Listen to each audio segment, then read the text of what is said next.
வணக்கம். ஜெம் செய்திகளுக்காக சதீஷ் ராஜகோபால். இந்திய நேரப்படி மதியம் 1:30 மணி செய்திகள். முதலில் ஜெம் தலைப்பு செய்திகளை காணலாம். மத்திய மாநில அரசு ஒருங்கிணைந்து செயல்படுவது நாட்டின் வளர்ச்சியை உறுதிப்படுத்தும். பிரதமர் நரேந்திர மோடி அறிவிப்பு. இயக்குனர் பாரதிராஜா திரைப்படத்துறையில் உச்சத்தை தொட்ட ஒரு ஆளுமையாக திகழ்ந்தார். பிரதமர் நரேந்திர மோடி புகழாரம். ஸ்ரீவைகுண்டத்தில் பாதிக்கப்பட்ட பெண்ணிற்கு முழுமையான நீதி கிடைக்க நடவடிக்கை எடுக்க வேண்டும். எதிர்க்கட்சி தலைவர் உதயநிதி வலியுறுத்தல்.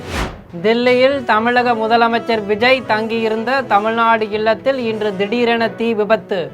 ஏசி இயந்திரத்தில் ஏற்பட்ட மின்கசிவு காரணமாகவே இந்த தீ விபத்து ஏற்பட்டுள்ளதாக தகவல். திமுக கூட்டணியில் தற்போது இந்திய கம்யூனிஸ்ட் கட்சி இல்லை. இந்திய கம்யூனிஸ்ட் கட்சியின் மாநில செயலாளர் வீரபாண்டியன் அறிவிப்பு. ஹார்முஸ் ஜலசந்தி கடல்வழி பாதை இனி அனைத்து விதமான கப்பல் போக்குவரத்துக்கும் முழுமையாக மூடப்படுகிறது. ஈரானின் புரட்சிகர காவல்படை அறிவிப்பு. இனி விரிவான செய்திகளை காணலாம். மத்திய மாநில அரசு ஒருங்கிணைந்து செயல்படுவது நாட்டின் வளர்ச்சியை உறுதிப்படுத்தும் என பிரதமர் நரேந்திர மோடி தெரிவித்துள்ளார். தில்லியில் ஜனாதிபதி மாளிகை வளாகத்தில் உள்ள கலாச்சார மையத்தில் நிதி ஆயோக் கவுன்சிலின் 11வது கூட்டம் பிரதமர் நரேந்திர மோடி தலைமையில் நடைபெற்றது. இந்நிகழ்வில் முதலமைச்சர்கள், யூனியன் பிரதேசங்களின் துணைநிலை ஆளுநர்கள், மத்திய அமைச்சர்கள் உள்ளிட்டோர் கலந்து கொண்டனர்.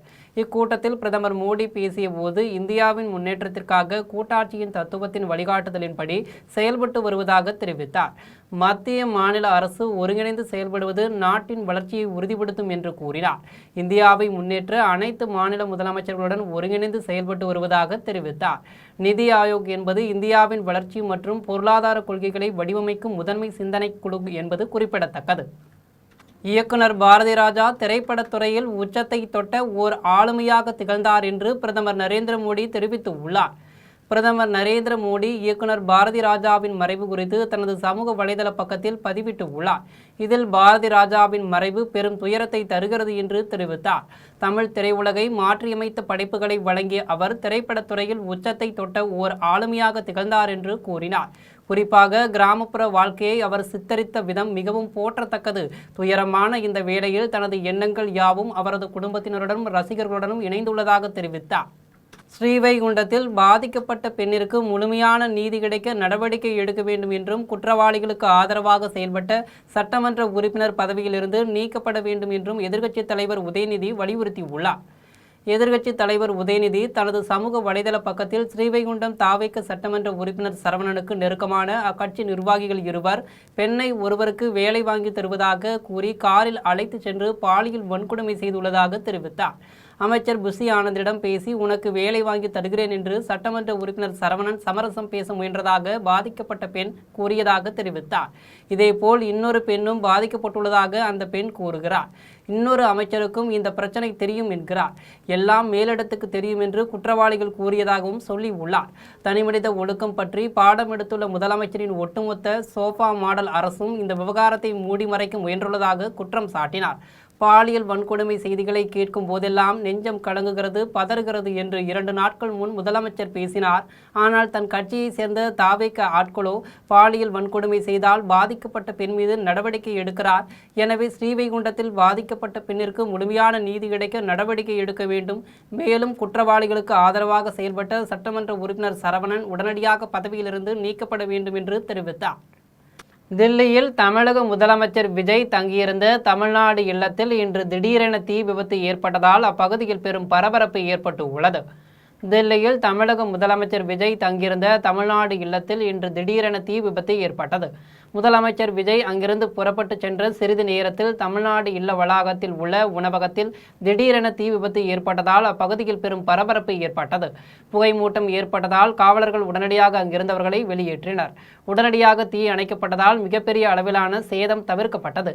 இச்சம்பவம் குறித்து தில்லி காவல்துறையினரின் முதற்கட்ட விசாரணையில் உணவகத்தில் இருந்து ஏசி இயந்திரத்தில் ஏற்பட்ட மின்கசிவு காரணமாகவே இந்த தீ விபத்து ஏற்பட்டுள்ளதாக தெரிவித்தனர். திமுக கூட்டணியில் தற்போது இந்திய கம்யூனிஸ்ட் கட்சி இல்லை என இந்திய கம்யூனிஸ்ட் கட்சியின் மாநில செயலாளர் வீரபாண்டியன் தெரிவித்துள்ளார். கோவை மாவட்டம் ஜீவா இல்லத்தில் இந்திய கம்யூனிஸ்ட் கட்சியின் மாநில செயற்குழு கூட்டம் நடைபெற்றது. இதன் பின்னர் கட்சியின் மாநில செயலாளர் வீரபாண்டியன் செய்தியாளர்களை சந்தித்து பேசினார். அப்போது இந்தியாவின் வளர்ச்சிக்கு முன்னாள் பிரதமர் ஜவஹர்லால் நேரு முக்கிய காரணமாகவும் இருந்ததாகவும் நாட்டின் பின்னடைவுக்கு அவரை குற்றம் சாட்டுவது தவறானது என்றும் கூறினார். 100 நாள் வேலைவாய்ப்பு திட்டத்தில் வேலை நாட்களையும் கூலியையும் உயர்த்த மத்திய அரசு நடவடிக்கை எடுக்க வேண்டும் என்றும் விவசாயிகளின் கடன்களை தள்ளுபடி செய்து தேவையான நிதியை வழங்க வேண்டும் என்றும் வலியுறுத்தினார். திமுக கூட்டணியில் தற்போது இந்திய கம்யூனிஸ்ட் கட்சி இல்லை என்று தெரிவித்தார்.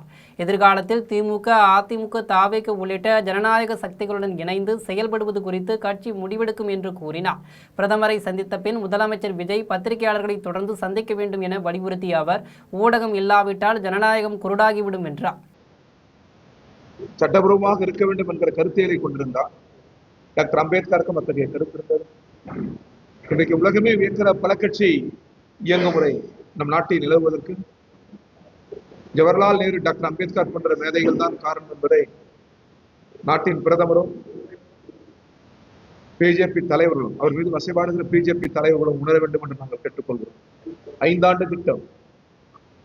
விவசாய நாடாக மிகவும் பின்தங்கிய பிரிட்டிஷ் ஆட்சியின் கீழ் மிகவும் பின்தங்கியிருந்த இந்தியாவை உலகம் வியக்கும் அளவிற்கு மிக சிறந்த ஒரு நாடாக முன்னேற்றுவதில் 5 ஆண்டு திட்டம் ஒரு பெரும் பணி புரிந்தது. இதை உலகுக்கு அளித்தது தோழர் ஸ்டாலின், சோவியத் யூனியன். ஹார்முஸ் ஜலசந்தி கடல்வழி பாதை இனி அனைத்து விதமான கப்பல் போக்குவரத்துக்கும் முழுமையாக மூடப்படுகிறது என்று ஈரானின் புரட்சிகர காவல்படை தெரிவித்து உள்ளது. ஈரானின் புரட்சிகர காவல்படை மத்திய கிழக்கில் நிலவும் போர் சூழல் குறித்து அறிக்கை ஒன்றை வெளியிட்டு உள்ளது. இதில் ஹார்முஸ் ஜலசந்தி கடல்வழி பாதை இனி அனைத்து விதமான கப்பல் போக்குவரத்துக்கும் முழுமையாக மூடப்படுகிறது என்று தெரிவித்தது. தங்கள் உத்தரவை மீறி ஜலசந்தியை சட்டவிரோதமாக கடக்க முயன்ற 2 வணிக கப்பல்கள் மீது ஏவுகணை தாக்குதல் நடத்தியுள்ளதாக தெரிவித்தது. ஹார்முஸ் நீரிணையை நெருங்கும் எந்த ஒரு கப்பலும் எதிரிக்கு ஒத்துழைப்பதாக கருதப்பட்டு தாக்கப்படும் என எச்சரித்து உள்ளது. ஆனால் மறுபுறம் அமெரிக்கா ஹார்முஸ் ஜலசந்தி மூடப்பட்டுள்ளது என்பதை மறுத்து உள்ளது. நீட் தேர்வுக்கு எதிராக சட்டமன்றத்தில் தீர்மானம் கொண்டு வரப்படும் என்று சுகாதாரத்துறை அமைச்சர் அருண்ராஜ் தெரிவித்துள்ளார். விழுப்புரம் மாவட்ட மருத்துவக் கல்லூரி மருத்துவமனையில் நடைபெற்ற 11வது பட்டமளிப்பு விழாவில் சுகாதாரத்துறை அமைச்சர் அருண்ராஜ் கலந்து கொண்டு மாணவர்களுக்கு பட்டங்களை வழங்கினார். இதன் பின்னர் அவர் செய்தியாளர்களிடம் பேசிய போது, கடந்த காலங்களில் விழுப்புரம் போன்ற பின்தங்கிய மாவட்டங்களுக்கு அரசு உரிய அங்கீகாரம் வழங்கப்படவில்லை என்றும் தற்போதைய அரசு அனைத்து மாவட்ட மக்களுக்கும் தரமான மருத்துவ சேவைகளை கொண்டு சேர்க்க உறுதி பூண்டுள்ளதாக தெரிவித்தார். தொடர்ந்து மருத்துவமனைக்கு தேவையான அனைத்து அடிப்படை மற்றும் மேம்பட்ட வசதிகளையும் அரசு ஏற்படுத்தி தரும் என உறுதியளித்தார். விரைவில் புதிய கிரிக்கெட்டில் கேர் பிளாக் பணிகள் தொடங்கப்பட உள்ளதாக கூறினார். மேலும் மருத்துவமனையின் வளர்ச்சிக்காக நிர்வாகம் முன்வைத்த கோரிக்கைகள் அனைத்தும் பரிசீலிக்கப்பட்டு நடவடிக்கை எடுக்கப்படும் என்றார். நீட் தேர்வு கிராமப்புற மாணவர்களுக்கும் மாநில உரிமைகளுக்கும் எதிரானது என்றும் கல்வி மற்றும் மருத்துவம் மாநில அரசுகளின் கட்டுப்பாட்டில் இருக்க வேண்டும் என்பதே அரசின் கொள்கை நிலைப்பாடு என்றும் தெரிவித்தார். நீட் தேர்வுக்கு எதிராக சட்டமன்றத்தில் தீர்மானம் கொண்டு வரப்படும் என்றும் தெரிவித்தார். ஜோசப் விஜய் அவர்களின் தலைமையிலான அரசு அனைத்து மக்களுக்கும் ஒரு தரமான மருத்துவ சேவை கிடைக்கணும், அனைத்து மாவட்டங்களுக்கும் அனைத்து விதமான சிறப்பு மருத்துவ சேவைகளும் கிடைக்க வேண்டும் என்ற ஒரு உயரிய லட்சியத்தோடு நடக்கக்கூடிய இந்த ஆட்சியில் இந்த கல்லூரியின் முதல்வர் டீன் அவர்கள் என்னை அழைத்தப்ப நான் உடனடியாக வரேன்னு சொன்னேன். இப்போ பார்த்தீங்கன்னா இந்த மாவட்டத்திற்கு இந்த மருத்துவமனையானது முக்கிய நெடுஞ்சாலை, சென்னை திருச்சி நெடுஞ்சாலையின் அந்த பகுதியில் இருக்கிறதுனால இங்கே ரொம்ப அதிக மக்கள் இந்த மருத்துவமனையின் சேவையை நம்பி இருக்கிறார்கள். அது மட்டுமல்ல, நான் ஏற்கனவே சொன்ன மாதிரி இங்கே நெடுஞ்சாலையின் மிக அருகாமையில் இருப்பதனால இங்கே இருக்கிற ஆக்சிடென்ட் கேசஸ், எமர்ஜென்சி கேசஸ், இங்கே நிறைய நோயாளிகள் இங்கே வரக்கூடிய இந்த மருத்துவமனையாக இருக்கிறது. இந்த அரசு கண்டிப்பாக விழுப்புரம் மருத்துவ கல்லூரி மருத்துவமனைக்கு தேவையான அனைத்து வசதிகளும் செய்து கொடுப்போம் என்ற உறுதியை அளிக்கிறேன். பூவிருந்தமல்லி வட்டாட்சியர் அலுவலகத்தில் நடைபெற்ற இறையத்துக்கள் கூட்டத்தில் 142 பயனாளிகளுக்கு பட்டாக்கள் மற்றும் சான்றிதழ்களை சட்டமன்ற உறுப்பினர் பிரகாசம் வழங்கினார். திருவள்ளூர் மாவட்டம் பூவிருந்தவள்ளி வட்டாட்சியர் அலுவலகத்தில் வருவாய் தீர்வாய் அலுவலர் கணேஷ் தலைமையில் இறையத்துக்கள் கூட்டம் நடைபெற்றது. கூட்டத்தில் சட்டமன்ற உறுப்பினர் பிரகாசம் கலந்து கொண்டு வருவாய் தீர்வாயத்தில் 142 மனுக்களுக்கு உடனடியாக தீர்வு காணப்பட்டு பயனாளிகளுக்கு பட்டாக்கள் மற்றும் சான்றிதழ்களை வழங்கினார். இதில் வட்டாட்சியர் உதயம், தனி வட்டாட்சியர்கள் சங்கிலி ரதி, சரஸ்வதி, ஜெயஸ்ரீ, துணை வட்டாட்சியர் காதர் பர்வீன் உள்ளிட்ட துறை சார்ந்த அரசு அதிகாரிகள் ஆகியோர் கலந்து கொண்டனர். வேடந்தாங்கல் அருகே முன்னாள் சட்டமன்ற உறுப்பினர் மரகதம் குமரவேல் முன்னிலையில் மாற்றுக் கட்சியினர் ஏராளமானோர் தமிழக வெற்றி கழகத்தில் இணைந்தனர். செங்கல்பட்டு மாவட்டம் வேடந்தாங்கல் அருகே அண்டவாக்கத்தில் தமிழக வெற்றி கழக சார்பில் மாற்றுக் கட்சியினர் இணையும் விழா நடைபெற்றது. விழாவில் மதுராந்தகம் முன்னாள் சட்டமன்ற உறுப்பினர் மரகதம் குமரவேல் முன்னிலையில் திமுக, அதிமுக, பாஜக உள்ளிட்ட மாற்றுக் கட்சியினர் 500க்கும் மேற்பட்டோர் தங்களை தாவேகாவில் இணைத்துக் கொண்டனர். இதையடுத்து கட்சியில் இணைந்த அனைவருக்கும் மரகதம் குமரவேல் உறுப்பினர் கார்டு வழங்கினார்.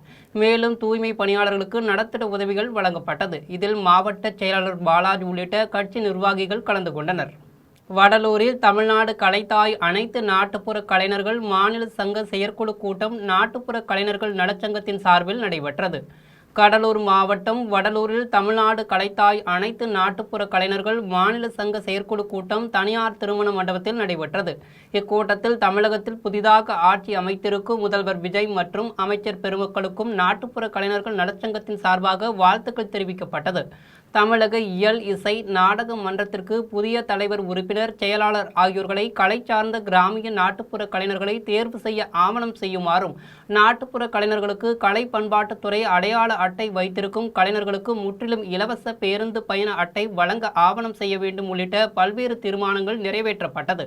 இதில் மாநில தலைவர் சத்யராஜ், மாநில துணை செயலாளர் மாரியப்பன், மாவட்ட தலைவர் மாயமுனுசாமி உள்ளிட்ட பலர் கலந்து கொண்டனர்.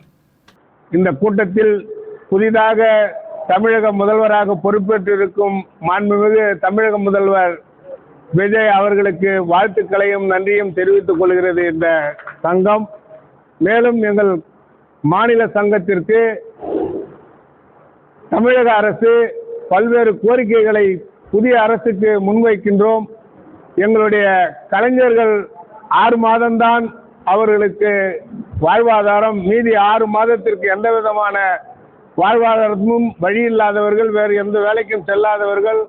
ஆகவே நாட்டுப்புற கலைஞர்களுக்கு அரசு நிகழ்ச்சிகளை மாவட்டங்கள் தோறும் வழங்க வேண்டும். வாகனங்களில் LED விளக்குகள் பொருந்தினால் கண்டிப்பாக அபராதம் விதிக்கப்பட்டு சட்டப்படி நடவடிக்கை மேற்கொள்ளப்படும் என புதுக்கோட்டை மாநகர போக்குவரத்து காவல் உதவி ஆய்வாளர்கள் தெரிவித்துள்ளனர். புதுக்கோட்டை மாவட்ட ஆட்சியர் அலுவலகம் அருகே உள்ள BLA ரவுண்டானாவில் மாநகர போக்குவரத்து காவல் உதவி ஆய்வாளர்கள் சிவா, பிரியங்கா, மரிய சாத்தோ, திலகராஜ் ஆகியோர் தலைமையில் காவலர்கள் திடீர் வாகன சோதனையில் ஈடுபட்டனர். அப்போது பொதுமக்கள் மற்றும் வாகன ஓட்டிகளுக்கு இடையூறாகவும் விபத்துக்களை ஏற்படுத்தும் வகையிலும் LED விளக்குகளுடன் வந்த பேருந்து, ஆட்டோ உள்ளிட்ட வாகனங்களை நிறுத்திய காவலர்கள் அவற்றில் பொருத்தப்பட்டிருந்த LED விளக்குகளை பறிமுதல் செய்தனர். மேலும் இதுபோன்று வாகனங்களில் LED விளக்குகள் பொருத்தக்கூடாது, இதனால் விபத்துக்கள் அதிக அளவில் ஏற்படுகிறது. மீண்டும் இதுபோல் LED விளக்குகள் பொருத்தினால் கண்டிப்பாக அபராதம் விதித்து நடவடிக்கை மேற்கொள்ளப்படும் என எச்சரித்தனர். சத்வா சாலையில் நீதிமன்ற உத்தரவின்படி திருப்பரங்குன்றம் மலை மீது தீபம் ஏற்ற கோரி இந்து முன்னணி அமைப்பினர் தமிழக முதலமைச்சருக்கு கடிதம் அனுப்பும் போராட்டத்தில் ஈடுபட்டனர். நீதிமன்ற உத்தரவின்படி திருப்பரங்குன்றம் மலை மீதுள்ள தீபத்தூணில் தீபம் ஏற்ற வலியுறுத்தி வேலூர் மாவட்டம் சத்வாச்சாரியில் உள்ள அஞ்சல் அலுவலகத்தில் இந்து முன்னணி சார்பில் முதலமைச்சர் விஜய்க்கு அஞ்சல் அட்டை அனுப்பும் போராட்டம் நடைபெற்றது. மாநில நிர்வாக குழு உறுப்பினர் மகேஷ் தலைமையில் நிர்வாகிகள் ஆதிமோகன், சத்யா, பாஸ்கர் உள்ளிட்ட ஏராளமானோர் கலந்து கொண்டு கோரிக்கைகளை அஞ்சல் அட்டையில் எழுதியும் கோஷங்களை எழுப்பியும் தங்களது கோரிக்கையை முதலமைச்சருக்கு விடுத்தனர். இப்போ புதிய அரசு வந்திருக்கு. இந்த புதிய அரசு நாங்கள் தமிழகத்துடைய மாற்று சக்தி, தீய சக்தியை விழித்து விட்டோம், நல்ல சக்தி ஆட்சிக்கு வந்திருக்கு, நாங்கள் நல்ல சக்தியை தீய சக்தியை விழித்துட்டோன்னு. அப்போ கடந்த ஆட்சி காலத்தில் நீதிமன்ற உத்தரவு தீபத்தூரில் தீபம் ஏற்றணுமா அப்படின்னு பத்திரிகார் சட்டத்துறை அமைச்சர் திரு CT நிர்மல்குமார் சந்தித்து கேட்குறாங்க. அப்போ சட்டத்துறை அமைச்சர் CT நிர்மல்குமார் திருப்பரங்குன்றத்துறை சட்டமன்ற உறுப்பினர் என்ன சொல்றாருன்னா, நாங்கள் கடந்த ஆட்சி காலத்தில் கடந்த 2 ஆண்டுகளுக்கு முன்னாடி என்னவோ, கடந்த 10 ஆண்டுகளுக்கு முன்னாடி என்னவோ அந்த நடைமுறையை கடைபிடிப்போம் அப்படின்னு சொல்லிட்டு மதவாத சக்திக்கு இடம் கொடுக்க மாட்டோம் அப்படின்றார். எழும்பூர் குழந்தைகள் நல மருத்துவமனையில் முறையாக சிகிச்சை அளிக்காமல் 2 வயது குழந்தை உயிரிழந்ததால் பாதிக்கப்பட்ட குழந்தையின் பெற்றோர் சாலை மறியலில் ஈடுபட்டதால் அப்பகுதியில் பெரும் பரபரப்பு ஏற்பட்டு உள்ளது. சென்னை மதுரவாயல் பகுதியைச் சேர்ந்தவர் கூலி தொழிலாளி ராஜசேகர். இவரின் 2 வயது குழந்தை கடந்த 2 வாரங்களுக்கு முன்பு வயிற்றுப்போக்கு காரணமாக எழும்பூர் குழந்தைகள் நல மருத்துவமனையில் அனுமதிக்கப்பட்டார். இதன் பின்னர் திடீரென 2 வயது குழந்தை உயிரிழந்து விட்டதாகவும் குழந்தைக்கு மூளைக்காய்ச்சல் இருந்ததாகவும் மருத்துவர்கள் அலட்சியமாக பதிலளிப்பதாக பாதிக்கப்பட்ட குழந்தையின் பெற்றோர் அடுக்கடுக்காக குற்றச்சாட்டுகளை முன்வைத்தனர். தொடர்ந்து குழந்தைக்கு சிகிச்சை முறையாக செய்யவில்லை என்று தெரிவித்தனர். இதனால் ஆத்திரமடைந்த பெற்றோர்கள் குழந்தைகள் நல மருத்துவமனை வாசலில் சாலை மறியலில் ஈடுபட்டனர். இதுகுறித்து தகவல் அறிந்து வந்த மாவட்ட காவல்துறை துணை ஆணையர் ஜெயச்சந்திரன் நேரில் வருகை தந்தனர். அப்போது காவல்துறையினருக்கும் பாதிக்கப்பட்ட குழந்தையின் பெற்றோர் ராஜசேகர் குடும்பத்தினருக்கும் இடையே வாக்குவாதங்கள் ஏற்பட்டது. இதையடுத்து காவல்துறையினர் பாதிக்கப்பட்ட குடும்பத்தினர் முறையாக புகார் மனு அளித்தால் சட்டப்படி நடவடிக்கைகளை மேற்கொள்ளப்படும் என்று தெரிவித்தனர். இந்த சம்பவத்தால் அப்பகுதியில் பெரும் பரபரப்பு ஏற்பட்டது. புதுக்கோட்டை அருகே முஸ்லிம் தெருவில் 3 தலைமுறையாக குடியிருந்து வரும் 25 குடும்பங்களின் இடத்தை நீர்நிலை புறம்போக்கு என்று கூறி இடிப்பதற்கு மதுரை உயர்நீதிமன்றம் உத்தரவு வழங்கியுள்ள நிலையில் பட்டா வழங்கவில்லை என்றால் தன் உயிரை மாய்த்து கொள்வோம் என பொதுமக்கள் தமிழக அரசுக்கு எச்சரிக்கை விடுத்து உள்ளனர். புதுக்கோட்டை மாவட்டம் கந்தர்வக்கோட்டை பேருந்து நிலையம் அருகே முஸ்லிம் தெரு உள்ளது. இந்த தெருவில் 3 தலைமுறையாக 25க்கும் மேற்பட்ட குடும்பங்கள் வசித்து வருகின்றனர். இந்நிலையில் துரைகுணா தொடர்ந்த வழக்கில் அமலாக்கத்துறை ஆக்கிரமித்துள்ள மக்களின் வீட்டை இடித்து அப்புறப்படுத்த மதுரை உயர்நீதிமன்றம் உத்தரவிட்டது. இதுகுறித்து கந்தர்வக்கோட்டை வருவாய்த்துறையினர் 15 நாட்கள் கால அவகாசம் கொடுத்துள்ளதாக கூறப்படுகிறது. வருவாய்த்துறையினரின் இந்த அறிவிப்பு ஆணையை கண்டு அதிர்ச்சியடைந்த பொதுமக்கள் என்ன செய்வது என்று தெரியாமல் அவதியுற்று வருகின்றனர். தாங்கள் இந்த பகுதியில் 3 தலைமுறைகளாக குடியிருந்து வருவதாகவும் இந்த முஸ்லிம் தெருவிற்கு மேல்நிலை நீர்த்தேக்க தொட்டி அரசு சார்பில் வழங்கப்பட்ட நிலையில் தற்போது நீர்நிலை புறம்போக்கு என்று கூறுவது தவறானது என்று குற்றம் சாட்டியுள்ளனர். பட்டா வழங்கவில்லை என்றால் 25 குடும்பத்தைச் சேர்ந்தவர்களும் கந்தர்வக்கோட்டை பேருந்து நிலையத்தில் மண்ணெண்ணெய் ஊற்றி கொண்டு தீ வைத்து தன் உயிரை மாய்த்துக் கொள்வோம் என தமிழக அரசிற்கு எச்சரிக்கை விடுத்து உள்ளனர். வருஷமா கேஸ் நடக்கலாம், எங்களுக்கு எதுவுமே தெரியாது. நாங்கள்லாம் இன்னைக்கு சம்பாரித்து இன்னைக்கு சாப்பிட்டுட்டு படுத்து தூங்கி நிம்மதியாக எந்திரிச்ச ஆள் எங்களை அந்த நிம்மதியை குலைச்சிட்டாங்க. எங்களை மேலே கேஸ் போட்டு தீர்ப்பாயிருச்சு அப்படின்னு எங்களுக்கு இது தாசில்தார் அம்மா ஒரு லெட்ரு போட்டிருந்தாங்க. அதுக்கு மதித்து நாங்கள் தாசில்தார் அம்மா வந்து பார்த்து பேசினோம். அம்மா நீங்கள் இதுக்கு மேலே மேல்முறையீடும் பண்ணுங்கள், இதுக்கு மேலே நீங்கள் என்னென்ன பண்ணணுமோ பண்ணுங்கள், நீங்கள் அப்படி ஒன்றும் பண்ணாமல் இருந்தால் நாங்கள் ஜேசிபியை கொண்டு இந்த லெட்ரு போட்டு 15 நாள் தான் டைம், நான் ஜேசிபியை கொண்டு வந்து நிற்போம்மா, எங்களை கோச்சுக்காதீங்கம்மா, நாங்கள் நம்ம தாழ்மையோடு எங்கிட்ட ரொம்ப மன வருத்தத்தோடு தான் எங்கிட்ட பேசினாங்க. குளித்துறை நகராட்சி அலுவலகத்தில் நகராட்சி ஆணையாளரை கண்டித்து கவுன்சிலர்கள் உள்ளிருப்பு போராட்டத்தில் ஈடுபட்டதால் அப்பகுதியில் பெரும் பரபரப்பு ஏற்பட்டு உள்ளது. கன்னியாகுமரி மாவட்டம் குளித்துறை நகராட்சி அலுவலகத்தில் நகராட்சி ஆணையாளர் வெங்கடாச்சலபதியை கண்டித்து திமுக, பாஜக, காங்கிரஸ் கவுன்சிலர்கள் சார்பில் உள்ளிருப்பு போராட்டம் நடைபெற்றது. அப்போது கவுன்சிலர்கள் பாய் தலையணையுடன் வந்து நூதன முறையில் போராட்டத்தில் ஈடுபட்டனர். இதில் காங்கிரஸ் கவுன்சிலர் சாபு, திமுக கவுன்சிலர் அருள்ராஜ், பாஜக, கம்யூனிஸ்ட் கவுன்சிலர்கள் ஆகியோர் கலந்து கொண்டனர். இதனால் அங்கு பரபரப்பு ஏற்பட்டது. பேரணாம்பட்டு அருகே ஆட்டோ ஓட்டுநரின் வீட்டின் பூட்டை உடைத்து மர்ம நபர்கள் பொருட்களை திருடி சென்ற சம்பவம் அப்பகுதியில் பெரும் பரபரப்பை ஏற்படுத்தியுள்ளது. வேலூர் மாவட்டம் பேரணாம்பட்டு அருகே தரைக்காடு பகுதியைச் சேர்ந்த ஆட்டோ ஓட்டுநரான இக்பால் நேற்று இரவு குடியாத்தத்தில் உள்ள மருத்துவமனைக்கு சென்று சிகிச்சை பெற்ற பின் தனது மாமியார் வீட்டில் தங்கியுள்ளார்.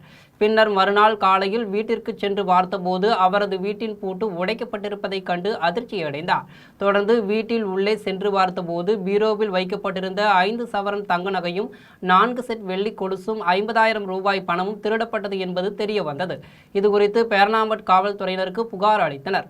புகாரின் அடிப்படையில் காவல்துறையினர் வழக்கு பதிவு செய்து விசாரணை மேற்கொண்டு வருகின்றனர். செங்கம் அருகே முன்விரோத காரணமாக இருதரப்பு இளைஞர்களுக்கு இடையே ஏற்பட்ட மோதலால் அப்பகுதியில் பெரும் பரபரப்பு ஏற்பட்டு உள்ளது.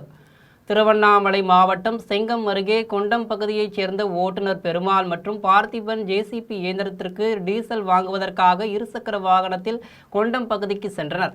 அங்கு செட்டிங் தாங்கல் பகுதியைச் சேர்ந்த கௌதம் மற்றும் பரமசிவன் நண்பர்களுடன் அமர்ந்திருந்தனர்.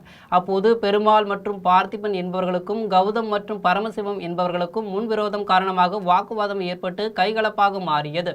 பின்னர் பெருமாள் அங்கிருந்து சென்று கத்தி மற்றும் கொடுவாய் போன்ற இரும்பு ஆயுதங்களோடு காரில் திரும்ப வந்து வந்து ரகளையில் ஈடுபட்டார். இதனை கண்ட ஊர் பொதுமக்கள் மற்றும் கௌதம் பரமசிவம் ஆகியோரின் உறவினர்கள் பெருமாளை தாக்கி அவர் கொண்டு வந்த ஆயுதங்களை பறிமுதல் செய்து மேல்செங்கம் காவல்துறையினரிடம் ஒப்படைத்தனர். இதையடுத்து காவல்துறையினர் அவரை மீட்டு சிகிச்சைக்காக செங்கம் அரசு மருத்துவமனையில் அனுமதித்தனர். மேலும் சம்பவம் குறித்து வழக்கு பதிவு செய்து விசாரணை மேற்கொண்டு வருகின்றனர். பூந்தமல்லி அருகே கஞ்சா விற்பனையில் ஈடுபட்டவர்களை காவல்துறையினர் கைது செய்து அவர்களிடமிருந்து 10 கிலோ கஞ்சாவை பறிமுதல் செய்தனர். திருவள்ளூர் மாவட்டம் பூந்தமல்லி மற்றும் அதனை சுற்றியுள்ள பகுதிகளில் கஞ்சா விற்பனை செய்யப்படுவதாக பூந்தமல்லி மதுவிலக்கு அமலாக்க பிரிவு காவல்துறையினருக்கு ரகசிய தகவல் கிடைத்தது.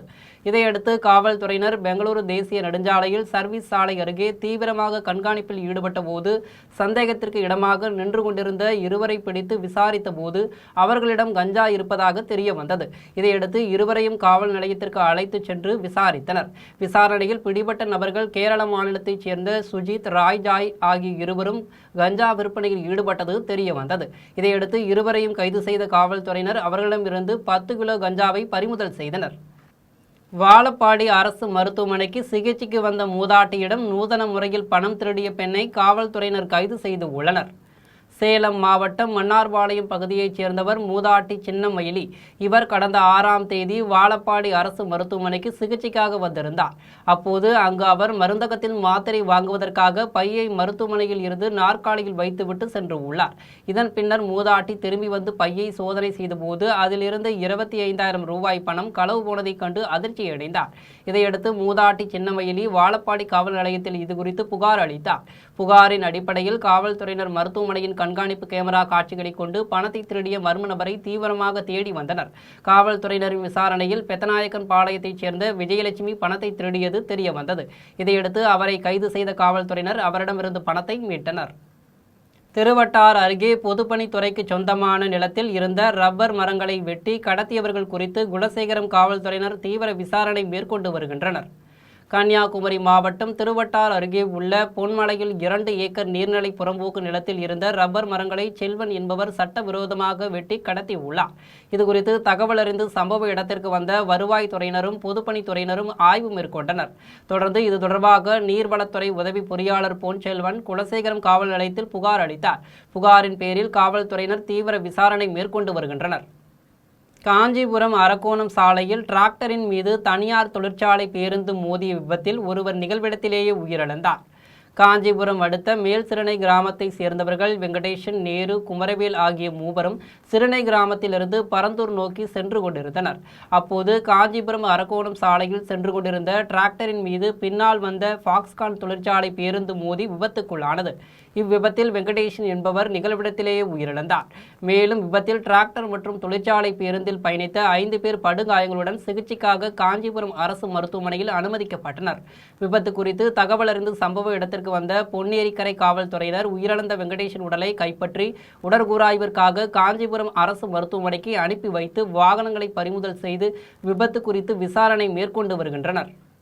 சாலை விபத்துகளுக்கான காரணம் ஓட்டுநர்கள் செல்போன் பேசிக்கொண்டும் ரீல்ஸ் பார்த்து கொண்டும் வாகனங்களை இயக்குவதால் நிகழ்வதாக போக்குவரத்து காவல் உதவி ஆணையர் ஜெயச்சந்திரன் தெரிவித்துள்ளார். திருவள்ளூர் மாவட்டம் குமரஞ்சாவடியில் உள்ள தனியார் மண்டபத்தில் பூந்தமல்லி போக்குவரத்து காவல்துறை சார்பில் வாகன ஓட்டிகளுக்கான சாலை பாதுகாப்பு குறித்த விழிப்புணர்வு நிகழ்ச்சி நடைபெற்றது. இதில் பூந்தமல்லி போக்குவரத்து காவல் ஆய்வாளர் ஜெயக்குமார் தலைமை தாங்கினார். இந்நிகழ்ச்சியில் பூந்தமல்லி சுற்று வட்டார பகுதிகளைச் சேர்ந்த தனியார் பள்ளி, கல்லூரி வாகன ஓட்டுநர்கள் உள்ளிட்டோர் கலந்து கொண்டனர். இந்நிகழ்ச்சிக்கு சிறப்பு அழைப்பாளராக போக்குவரத்து காவல் உதவி ஆணையர் ஜெயச்சந்திரன் கலந்து கொண்டு பேசினார். அப்போது இயற்கை பேரிடர்களில் கூட இந்த அளவு உயிரிழப்பு ஏற்படுவதில்லை என்றும் சாலை விபத்துகளில் தமிழ்நாடுதான் முதலிடத்தில் உள்ளது என்றும் கூறினார். இந்த விபத்துகளுக்கான காரணம் ஓட்டுநர்கள் செல்போன் பேசிக்கொண்டும் ரீல்ஸ் பார்த்து கொண்டும் வாகனங்களை இயக்குவதால் நிகழ்வதாக தெரிவித்தார். தொடர்ந்து சாலை பாதுகாப்பு குறித்த விழிப்புணர்வு உறுதிமொழியும் துண்டு பிரசுரங்களும் வழங்கப்பட்டது. தாராபுரம் அருகே காணாமல் போன 11 பேரின் செல்போனை மீட்டு உரியவர்களிடம் ஒப்படைத்த காவல்துறைக்கு பொதுமக்கள் தங்களது நன்றியை தெரிவித்தனர். திருப்பூர் மாவட்டம் தாராபுரம் காவல் நிலையத்திற்குட்பட்ட பல்வேறு பகுதிகளில் கடந்த ஆண்டு பொதுமக்கள் 11 பேர் தங்களின் விலை உயர்ந்த செல்போன்களை தவறவிட்டு உள்ளனர். இதுகுறித்து தாராபுரம் குற்றப்பிரிவு காவல்துறையினரிடம் பாதிக்கப்பட்ட பொதுமக்கள் புகார் அளித்திருந்தனர். புகாரின் பேரில் தாராபுரம் காவல்துறை துணை கண்காணிப்பாளர் சிவகுமார் உத்தரவின்படி காவல் ஆய்வாளர் ராமச்சந்திரன் தலைமையில் குற்றப்பிரிவு காவலர்கள் பாலுசாமி, பாலசுப்ரமணி ஆகியோர் அடங்கிய குழுவினர் தாராபுரம் மற்றும் அதன் சுற்றுவட்டார பகுதிகளில் தீவிர சோதனையில் ஈடுபட்டனர். சோதனையில் மகேஸ்வரன், பால்ராஜ், மகேஷ்குமார், சிவபாக்கியம், நித்யா உள்ளிட்ட 11 பேரின் செல்போன்களை கண்டெடுத்து தற்போது வேறு சிலர் உபயோகித்து வந்தது தெரியவந்தது. இதையடுத்து அந்த நபர்களிடமிருந்து 11 செல்போன்களும் பத்திரமாக மீட்டெடுக்கப்பட்டன. தொடர்ந்து மீட்கப்பட்ட செல்போன்களை உரியவர்களிடம் ஒப்படைக்கும் நிகழ்ச்சி தாராபுரம் காவல் நிலையத்தில் நடைபெற்றது. இந்நிகழ்ச்சியில் காவல்துறை துணை கண்காணிப்பாளர் சிவகுமார் முன்னிலையில் செல்போன்களின் அசல் ஆவணங்கள் மற்றும் ஆதாரங்கள் சரிபார்க்கப்பட்டு உரிய நபர்களிடம் செல்போன்கள் ஒப்படைக்கப்பட்டன. தொலைந்த தங்களது விலை உயர்ந்த செல்போன்கள் மீண்டும் கிடைத்ததால் நிகழ்ச்சியடைந்த பொதுமக்கள் தாராபுரம் காவல்துறையினருக்கு தங்களது மனமார்ந்த நன்றியை தெரிவித்துக் கொண்டனர். கோவில்பட்டி அருகே இன்ஸ்டாகிராம் காதலை கைவிட மறுத்த இளம் பெண்ணை அவரது சகோதரர் மற்றும் தாய் உயிர் பறித்த சம்பவம் அப்பகுதியில் பெரும் பரபரப்பை ஏற்படுத்தியுள்ளது. தூத்துக்குடி மாவட்டம் கோவில்பட்டியைச் சேர்ந்தவர் செல்வம். இவருடைய மகள் அபிஷெல்வி கடந்த 3 வருடங்களாக இன்ஸ்டாகிராம் மூலம் சேலத்தைச் சேர்ந்த ஹரிபிரசாத் என்ற வாலிபரை தீவிரமாக காதலித்து வந்துள்ளார். இவர்களது காதல் விவகாரம் கடந்த 2 வருடங்களுக்கு முன்பே குடும்பத்தினருக்கு தெரிய வந்த நிலையில் பெற்றோர் அவரை கண்டித்து உள்ளனர். இதன் பின்னர் குடும்பத்தினர் கண்டிப்பையும் மீறி அபிஷெல்வி தொடர்ந்து சேலத்தைச் சேர்ந்த அந்த வாலிபருடன் இன்ஸ்டாகிராம் மூலம் தொடர்பில் இருந்து வந்துள்ளார். இந்த சூழலில் அவர் தொடர்ந்து பேசி வந்ததை அவரது அண்ணன் சிவஞானம் நேரில் பார்த்து கண்டித்து உள்ளார். இதனால் இருவருக்கும் இடையே ஏற்பட்ட வாக்குவாதத்தில் சிவஞானம் அபிஷெல்வியை அடித்து கண்டித்து தாக்கியுள்ளதாக கூறப்படுகிறது. இதனால் மன உளைச்சலில் அபிஷெல்வி அங்கிருந்த மின் விசிறியில் தனது சேலையால் தூக்கு போட்டு தன் உயிரை மாய்த்து கொண்டதாக கூறப்பட்டது. தகவல் அறிந்து வந்த கயத்தார் காவல்துறையினர் அபிஷெல்வியின் உடலை கைப்பற்றி உடற்கூராய்வுக்காக திருநெல்வேலி அரசு மருத்துவமனைக்கு அனுப்பி வைத்தனர். இச்சம்பவம் குறித்து காவல்துறையினர் வழக்கு பதிவு செய்து தீவிர விசாரணை மேற்கொண்டதில் அபிஷெல்வியை அவரது சகோதரர் சிவஞானம் மற்றும் அவரது தாய் எஸ்தர் ஆகியோர் அவர் உயிரை பறித்தது தெரிய வந்தது. இதையடுத்து கயத்தார் காவல்துறையினர் இருவரையும் கைது செய்து சிறையில் அடைத்தனர். இன்ஸ்டாகிராம் காதலை கைவிட மறுத்த இளம் பெண்ணை அவரது சகோதரர் மற்றும் தாய் உயிர் பறித்த சம்பவம் அப்பகுதியில் பெரும் பரபரப்பை ஏற்படுத்தியது. இனி வருவது திரையுலக செய்திகள். இயக்குனர் பாரதிராஜா தமிழ் சினிமாவின் உண்மையான ஆசான் என்று இசையமைப்பாளர் ஜிவி பிரகாஷ்குமார் தெரிவித்துள்ளார். இசையமைப்பாளரும் நடிகருமான ஜிவி பிரகாஷ்குமார் தனது சமூக வலைதள பக்கத்தில் இயக்குனர் பாரதிராஜாவின் மறைவு குறித்து இரங்கல் பதிவிட்டு உள்ளார். அதில் தமிழின் குரல், ஒரு அசல் திரைப்பட இயக்குனர், ஒரு ஜாம்பவான், எந்த ஒரு திறமையும் ஊக்குவிக்க ஒருபோதும் மறக்காதவர் என்றும் கூறினார். உங்கள் இயக்கத்தில் உங்களுடன் பணியாற்றியதும், உங்களுடன் படப்பிடிப்பு தளத்தில் பணியாற்றியதும், உங்களுடன் பலமுறை இசை பற்றி விவாதித்ததும் உண்மையிலேயே கிடைத்த பாக்கியம். தமிழ் சினிமாவின் உண்மையான ஆசான். உங்கள் இழப்பு ஆழமாக உணரப்படும் பாரதிராஜா சார் என்று தெரிவித்தார். இனி வருவது விளையாட்டுச் செய்திகள்.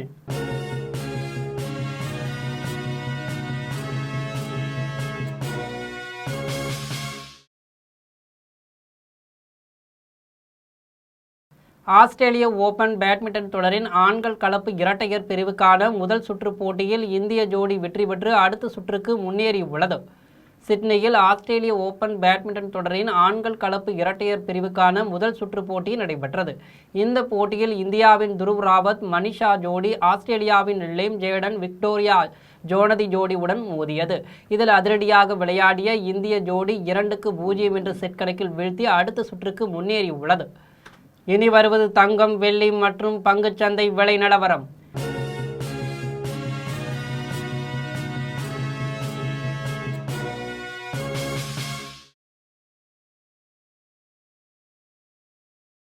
சென்னையில் ஆபரண தங்கம் இன்று 1 சவரன் 1,08,000 ரூபாய்க்கு விற்பனை செய்யப்படுகிறது.